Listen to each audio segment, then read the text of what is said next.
C'est le tout premier maillon d'une longue chaîne d'activités économiques. Jeudi dernier, dans le cadre de la Semaine de l'Industrie, ces élèves de l'IUT d'Épinal ont visité le centre de tri de Chavelot. À l'initiative de la CCI et d'Evodia, une immersion dans le recyclage des déchets vus ici comme matière première pour d'autres productions. Notre département est exemplaire en la matière, avec plusieurs usines utilisant le papier, les cartons, le plastique ou encore le bois issus du recyclage. Largement de quoi intéresser ces futurs gestionnaires de production et de flux. C'est de plus en plus complexe de séparer les matières, donc il y a nécessité d'avoir des équipements adaptés pour améliorer l'efficacité. Donc là, on est sur des équipements de pointe qui permettent de réaliser ces opérations dans de bonnes conditions. En permanence, ils cherchent comment retrier les déchets, qu'est-ce qu'on fait, comment on peut les retransformer, etc.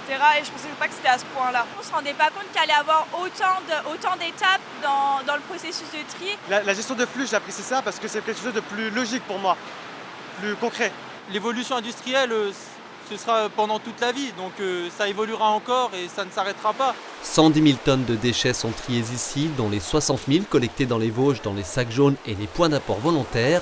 Une activité et des métiers en constante évolution. Nos sacs jaunes changent de composition pendant les fêtes, pendant l'été, en fonction des besoins. Plus de bouteilles plastiques l'été, puisqu'on consomme plus d'eau, plus de cartons et d'emballage aux périodes de Noël par rapport aux cadeaux et ainsi de suite. Ça suit vraiment la consommation de l'homme. Et donc voilà, c'est un métier qui demande toujours de s'adapter, on ne s'ennuie jamais et où c'est jamais monotone. Et il y a encore d'autres filières de tri à mettre en place. Il reste par exemple beaucoup à faire avec les déchets du BTP, synonyme donc de nouvelles productions et de nouveaux flux à gérer. Dans les Vosges, le recyclage et l'activité industrielle qui en découle représentent 2500 emplois.